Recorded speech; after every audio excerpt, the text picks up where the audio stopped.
రోజు ప్రజాధనాన్ని దుర్వినియోగం చేస్తూ ప్రజలకి రోజు రోజుకి కూడా మానసిక క్షోభని పెంచుతూ ఒక సైకో ఆనందాన్ని పొందుతున్న ఒక ప్రిజనరీ జగన్ రెడ్డి గురించి మనం చెప్పుకోవాలనుకుంటే, ప్రిజనరీ జగన్ రెడ్డి కన్నా ఇంకొక బిరుదు ఇచ్చి ఆయన్ని psycho CM psycho Jagan Reddy అనడంలో కూడా అతిశయోక్తి అక్కర్లేదు.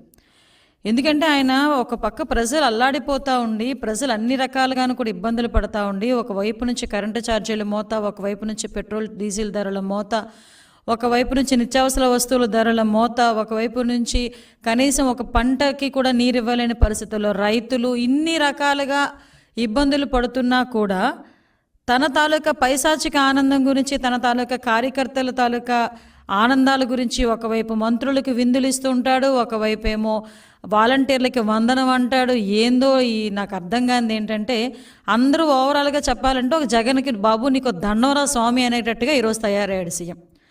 ఒక పక్క నుంచి ఎంత దారుణమైన పరిస్థితులు ఎదుర్కొంటుంది ఈరోజు. ఆసుపత్రుల్లోని కూడా కరెంటు లేక చిన్న చిన్న పిల్లలు అల్లాడిపోతూ ఉంటే విసునికర్లు కొవ్వొత్తులు పెట్టుకొని లాంతర్ల మధ్యలో వైద్యం చేస్తూ ఉంటే, అంతకుమించి దిగజారి ఆసుపత్రుల్లో కూడా సెల్ ఫోన్ లైట్ల దగ్గరతోని కొవ్వొత్తులతోని లాంతర్లతోని ప్రసవాలు చేయించే పరిస్థితి ఈరోజు ఆంధ్రప్రదేశ్ రాష్ట్రంలో కనిపించిపోతూ ఉంటే, ఇటువంటి సందర్భంలోని కూడా ఎక్కడా కూడా చెక్కు చెదరకుండా స్పందించకుండా తన పనేదో తను చేసుకోవాలి అన్న ఒక దురాలోచనతో రెండిటితోని కూడా ఎక్కడ కూడా స్పందించకుండా ప్రజల కష్టాలు తనవి కావు అనుకున్నట్టుగా బిహేవ్ చేయటం ఒక జగన్మోహన్ రెడ్డికే సాధ్యమైంది. ఎందుకంటే ఈరోజు పరిస్థితి ఎలా ఉందంటే, ఇళ్లలోని కరెంటు కూడా లేక కరెంటు కోతలు ఎంత విపరీతంగా ఉన్నాయంటే, ఒక పక్క మండు టెండ, ఒక పక్క బయటకు వచ్చే పరిస్థితి లేదు. ఇంట్లో ఉంటే ఫ్యాన్ తిరగట్లేదు, ఫ్యాన్ కొట్టేసిన పాపానికి. పిల్లలు చదువుకుందామంటే కరెంటు ఉండట్లేదు. 2 సంవత్సరాలు కోవిడ్ నేపథ్యంలో కనీసం పరీక్షలకు కూడా దూరంగా ఉన్న విద్యార్థులందరూ కూడా ఈరోజు విద్యార్థులు పరీక్షలకి హాజరవుదాం అనుకుంటే కరెంటు పోయే పరిస్థితి. 2014 నుంచి 19 వరకు చూసుకుంటే కనీసం కరెంటు కోతలు ఎక్కడా లేకుండా 24 అవర్స్ ఒక విజనరీతో కరెంట్ ఇచ్చిన పరిస్థితి చంద్రబాబు నాయుడు గారిది. అయితే కేవలం కరెంటు బిల్లులు తగ్గించి రావాలి, పెంచిన కరెంటు బిల్లులు ఇందులో ఇంప్లిమెంట్ అవ్వకూడదు అన్న ఒకే ఒక ఉద్దేశంతో, దురాలోచనతో కరెంట్లు విపరీతంగా తీసేస్తూ కరెంటు కోతలు పెడుతూ ప్రజల్ని ఇబ్బందులు పెడుతున్న సందర్భం ఈరోజు ఈ ప్రిజనరీ జగన్ సీఎంకి సాధ్యపడింది. ఈరోజు ఒక పక్క పంట చేతికొచ్చే టైంకి పంటకి నీరు ఇవ్వలేక రైతులు అల్లాడిపోతా కన్నీరు పెడతా ఉంటే, ఆ కన్నీరు కూడా కనిపించట్లేదబ్బా ఈ సీఎం జగన్మోహన్ రెడ్డికి. నాకు అర్థం కావట్లే. ఒక పక్క ఇంట్లో నుంచి బయటికి రావాలంటే భయపడే పరిస్థితి. పెట్రోల్ డీజిల్ ధరలు విపరీతంగా పెరిగిపోయినాయి. కనీసం బయటికి వెళ్ళి ఏదైనా చేసుకుందామన్నా కూడా లేని పరిస్థితి. పోనీ ఇంట్లో ఉండి ఏదో ఫ్యాన్ కింద కూర్చొని 4 మెతుకులు తిందామనుకున్న పరిస్థితిలో కూడా నిత్యావసర వస్తువులు విపరీతంగా పెరిగిపోయి ఒకవైపు తిండికి కూడా ఇబ్బంది పడుతున్న మధ్యతరగతి కుటుంబాల వైపు చూస్తూ ఉంటే నిజంగా బాధ అనిపిస్తుంది. మధ్యతరగతి కుటుంబాలు, పేద కుటుంబాలు నిత్యావసర వస్తువులు విపరీతంగా పెరిగిపోయి ఇబ్బంది పడుతూ ఉంటే, ఒకవైపు నుంచి కరెంటు కోతలతోని ఫ్యాన్ కూడా తిరగని పరిస్థితుల్లో ఉంటే ఈరోజు ఎంత అల్లాడిపోతున్నారంటే జనాలు. ఒక పక్క వీళ్ళందరి పరిస్థితి ఏముందో కానీ, రావాలి జగన్ కావాలి జగన్ అని పాట పాడిన వాళ్ళు, జై జగన్ జై జగన్ అని చెప్పి నినాదాన్ని ఇచ్చిన వాళ్ళు ఇళ్లలో కూడా ఆడాలు తంతున్నారంట. ఈరోజు వాళ్ళందరినీ కూడా ఇందుకేనా జై జగన్ అన్నారు అని. అంటే ఈరోజు పరిస్థితులు అంత దిగజారిపోయే పరిస్థితులు ఈరోజు మనందరికీ ఉన్నాయి. ఒకనొక సందర్భంలోని అంటే ఎలక్షన్ల ముందు, అదేవిధంగా అతని తలకి ప్రమాణ స్వీకారోత్సవంలో కూడా జగన్మోహన్ రెడ్డి ఎప్పుడో ఒక మాట అనేవాడు, నేను రాష్ట్రాన్ని నెంబర్ 1లో ఉంచుతానని. విధ్వంసంలో నెంబర్ 1 ఉంచాడు, అవినీతిలో నెంబర్ 1 ఉంచాడు, అఘాయిత్యాలు చేయడంలో నెంబర్ 1 ఇచ్చాడు. ఆఖరికి ప్రజలు ఇబ్బందులు పడుతున్నారు, కష్టాలకు వెళ్ళిపోతున్నారు అనే ఉద్దేశంలో కూడా నెంబర్ 1 ఇచ్చాడు. ఈయన చంద్రబాబు నాయుడు గారు పోటీ పడితే సింగపూర్తోని, అమెరికా వాళ్ళతో పోటీ పడేవారు. మన ప్రిజనరీ సీఎం తాలూకా వ్యవహార శైలి ఎలా ఉందంటే, ఈయన పోటీ పడే సందర్భం ఎలా ఉందంటే, ఇప్పుడున్న శ్రీలంక సంక్షోభంతో, నైజీరియా సంక్షోభంతో పోటీ పడి దానికి మించిన సంక్షోభం ఆంధ్రప్రదేశ్లో ఎలా తీసుకురావాలన్న కాన్సెప్ట్ మీద పనిచేసేటట్టుగా ఆయన పరిస్థితి కనిపిస్తూ ఉంది.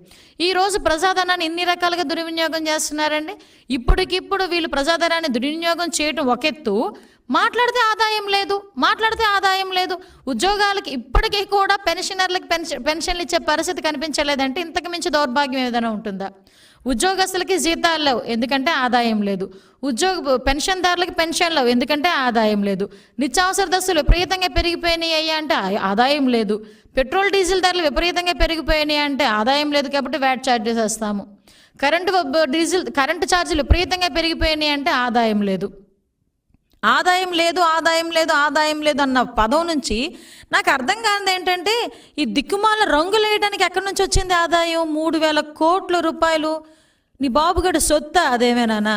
3,000 కోట్ల రూపాయలతో నీ పార్టీ రంగులు వేయడానికి, అధికారులకు సంబంధించిన అధికార భవనాలన్నిటికీ కూడా నీ రంగులు వేసుకొని 3,000 కోట్లు నీ అబ్బ సొమ్మని ఈరోజు దుర్వినియోగం చేసావు.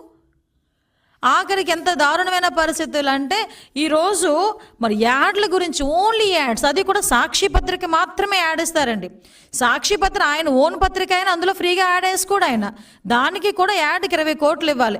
ఈయన చేసే దిక్కుమాలిన సంక్షేమ కార్యక్రమాలన్నిటికీ కూడా యాడ్ ఇవ్వటానికి, ఈయన ఫోటో అతి పెద్దగా రావటానికి, పేపర్లకు యాడ్ ఇవ్వటానికి సుమారుగా 1000 కోట్ల ప్రజాధనాన్ని దుర్వినియోగం చేశారు. మరి ఆ రోజు ఎందుకు ఆదాయం లేదని మాట్లాడట్లేదు? ఆ రోజు ఆదాయం ఎక్కడి నుంచి వచ్చింది? ఈరోజు ఆఖరికి ఎంత దారుణమైన పరిస్థితులు అంటే, అతని ఇంటి మరామతులకి ఏమన్నా అడుక్కు తింటున్నాడా సీఎం? నాకు అర్థం కావట్లే. సారీ టు సే, కొన్ని వేల కోట్లు స్కామ్ చేసి కొన్ని వేల కోట్లకి అధిపతి కదా. ఒక పక్క బెంగళూరులో ప్యాలెస్, అక్కడ ప్యాలెస్, ఇక్కడ ప్యాలెస్, 3-4 ప్యాలెస్లు ఉన్నాయి కదా అతగాడికి. ఆయన ఇంటికి మరామతులకి కూడా ప్రజాధనాన్ని 80 కోట్ల రూపాయలు జేబులో వేసుకోగలిగాడంటే ఇంతకు మించి సైకోజం ఇంకెక్కడ కనిపిస్తుంది? ఒకసారి ఆలోచించండి. అంటే ప్రజల సొమ్ము అంటే అంత ఈజీ, ప్రజల సొమ్ము అంటే లెక్కలేనితనం. ఇంత దారుణమైన పరిస్థితుల్లో ఈ రోజులు ఉన్నాయి. సలహాదారులు, రోజుకొక సలహాదారుడు. ఈయన గారు పాదయాత్ర చేసినప్పుడు వచ్చి దండం పెట్టి కొబ్బరి బొండమో డ్రింకో ఇచ్చిన ప్రతి ఒక్కడు కూడా ఈరోజు సలహాదారుడు, కార్పొరేషన్ చైర్మన్లే. ఆ రోజు అతగాడట నెత్తి మీద చెయ్యేశాడట, ఈరోజు ఇతగాడేమో కుర్చేసి కూర్చోబెడుతున్నాడు. ఎంత దారుణమైన పరిస్థితులు. వీళ్ళకి జీతాలు ఇవ్వటానికి సుమారుగా 100 కోట్ల రూపాయలు ఈరోజు వాళ్ళ తాలూకా ఎస్టాబ్లిష్మెంట్స్ గురించి పంపించటం. అంటే ఇన్ని రకాలుగా చెప్పుకుంటే ఈరోజు ఇతను దుబారా చేసే ఖర్చుల విషయంలో ఎంత దుబారా ఉందో, ప్రజల ధనాన్ని ఎంత దుబారా చేస్తున్నాడో మనందరికీ అర్థమవుతుంది. పైగా ఎన్ని బేల కబుర్లు మాట్లాడతాడంటే, ఏ పన్ను ఎంత ఒక్కొక్కసారి అనిపిస్తుంటుంది, శ్రీశ్రీ గారు కవితకేది కాదు అనర్హం అని అంటుంటారు, కానీ మన జగన్మోహన్ రెడ్డి గారి హయాంలో పన్నులకేది కాదు అనర్హం. పన్ను విధించడానికి ఏదైనా పన్ను విధించగలడు. ఆఖరికి ఇంట్లో పెంచుకున్న పందులు కుక్కలకి కూడా ఈయన పన్ను విధించగలిగే కెపాసిటీ ఉన్న పిచ్చి తుగ్లక్ సీఎం జగన్మోహన్ రెడ్డి. ఈరోజు ఇంటి పన్ను విపరీతంగా పెంచేశారు. చిన్న చిన్న ఇల్లులకు కూడా లక్షల రూపాయలు పన్నులు వచ్చే పరిస్థితి ఈరోజు. ఆఖరికి బాత్రూమ్ పన్ను అంట, బాత్రూమ్లు ఎన్ని ఉన్నాయి కూడా దానికి కూడా పన్ను విధించాడంటే ఇంతకు మించి ఏమనుకోవాలో అర్థం కావట్లేదు. ఏమైనా తిడితే కోపడతారు వాళ్ళు, బాధపడతారు, మళ్ళీ తిరిగి మమ్మల్ని ఏదో ఒకటి మాట్లాంటారు. కానీ ఇంతకు మించి దౌర్భాగ్యం ఏదైనా ఉంటుందా? ఒక పక్క నుంచి ఆ పన్నుల లెక్కలు చూస్తూ ఉంటే మనకి ఎంత బాధ అనిపిస్తుందంటే, నీటి పన్ను, ఇంటి పన్ను, డ్రైనేజ్ పన్ను, చెత్త పన్ను, పెంపుడు జంతువుల మీద పన్ను, ఆట స్థలం పన్ను, ఇవన్నీ పన్నులే. ఏది ఉంది ఆఖరికి ఇంట్లో వేసుకున్న చెత్తను కూడా పన్ను విధించే పరిస్థితి. ఏమయ్యా నీ ముందు చంద్రబాబు నాయుడు గారని ఒక విజనరీ లీడర్ ముఖ్యమంత్రిగా పనిచేశారు.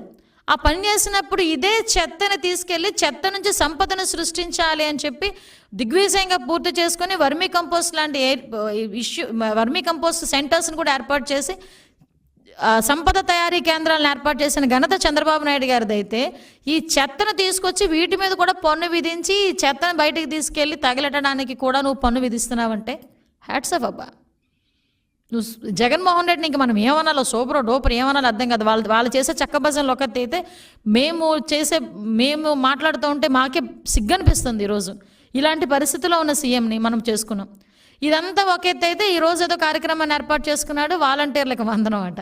అంటే వాలంటీర్లు పరిస్థితి ఎలా ఉందంటే, అంటే నేను ఎందుకు వాళ్ళకి వందనం చెప్తున్నాడు ఈ స్వామి నాకు అర్థం కావట్లేదు. కానీ ఈ వాలంటీర్లకి సన్మానాలు చేసే కార్యక్రమానికి దేనికి సన్మానం అంటే, రీసెంట్గా వాలంటీర్లు పెన్షన్ డబ్బులు తీసుకొని ప్రేస్తో జంప్ అయిపోయినందుక సన్మానాలు, ఇంట్లో ఏంటది నాటు సరాలు కాసినందుక, ఆఖరికి ఇంట్లోకి వెళ్ళి అఘాయిత్యాలు చేసినందుక, వాట్ ఎవర్ ఇట్ ఎన్ని ఉన్నా కూడా వాలంటీర్లకి సన్మానాలు చేసి కూడా ఈరోజు సుమారుగా 250 కోట్లు దానికి పెద్ద కన్ను, ప్రజాధనానికి పెద్ద కన్ను, దాన్ని యాడ్ అవ్వడానికి ఒక 20 కోట్ల దాన్ని. నాకు ఇప్పటికీ అర్థం కాదు, నీ బాబు గారు జాగీర్ ఏమైనా రాసి ఉందా ఇక్కడ ఆంధ్రప్రదేశ్లో?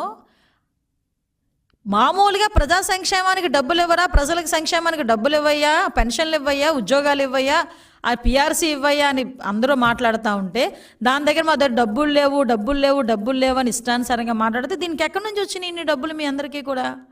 ఎక్కడి నుంచి వస్తున్నాయి డబ్బులు?